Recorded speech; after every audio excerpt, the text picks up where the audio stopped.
50 ವರ್ಷದ ಬಾಂಧವ್ಯ ನನ್ನ ಅವರದು. ಬಹಳ ಅದ್ಭುತವಾದಂತ ವ್ಯಕ್ತಿ. ಬಹುಶಃ ನಿಮ್ಗೆ ಹೇಳೋದಾದ್ರೆ ಅವರೇ ಅನೇಕ ಕಡೆ ಹೇಳ್ಕೊಂಡಿದ್ದಾರೆ, ನನ್ನ ಭಾಷಣ ಕೇಳಕ್ಕೆ ಅವ್ರು ಬರ್ತಿದ್ರು ಅಂತ. ನನ್ನ ಭಾಷಣ ಕೇಳೋದಕ್ಕೆ ಮೈಸೂರಿನಲ್ಲಿ ಅವರು ವಿದ್ಯಾರ್ಥಿ ಆಗಿದ್ದಾಗ ಬರ್ತಾ ಇದ್ರು. ಅದಾದ ಮೇಲೆ ನಿರಂತರವಾಗಿ ನನ್ನ ಅವರ ಬಾಂಧವ್ಯ ಬಹಳ ಅಗಾಧವಾದ್ದು. ಪ್ರೀತಿ, ಅಭಿಮಾನ ಎಲ್ಲೇ ಸಿಕ್ಲಿ, ಯಾವುದೇ ಸಂದರ್ಭ ಸಿಕ್ಲಿ, ನಾಯಕರೇ ಅಂತೇಳಿ ಬಹಳ ಪ್ರೀತಿಯಿಂದ ಅಭಿಮಾನದಿಂದ ಕರಿತಕ್ಕಂಥದ್ದು ಮಾಡಿದ್ದಾರೆ. ಮೊದಲಿಂದ ನನಗೂ ಬಾಧ್ಯ. ಇತ್ತೀಚೆಗೆ ಕನ್ನಡ ಚಳವಳಿಗಾರರ ಮೇಲಿನ ಕೇಸ್ನ ವಾಪಸ್ ತಗೊಂಡಿರೋದು ನಾವೇ. ಅದು ನವೆಂಬರ್ 1ನೇ ತಾರೀಕು ನಮ್ಮ ಸಮಾರಂಭಕ್ಕೆ ಬಂದಿದ್ರು. ಆಗ ನಾವೇ ಕೇಳ್ದೋ, ನೀವು ಈ ಮೊಕದ್ದಮೆಗಳನ್ನೆಲ್ಲ ಹಿಂದಕ್ಕೆ ಪಡಿಬೇಕು ಅಂತೇಳಿ.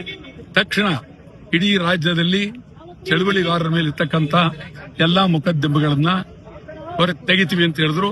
ಈಗ ಮೊನ್ನೆ ಆದೇಶ ಮಾಡಿದ್ದಾರೆ, ತೆಗೆದಿರಬಹುದು. ಯಾವ್ದು ತೆಗೆದಿದೆ ಏನು ಅಂತ ಗೊತ್ತಿಲ್ಲ.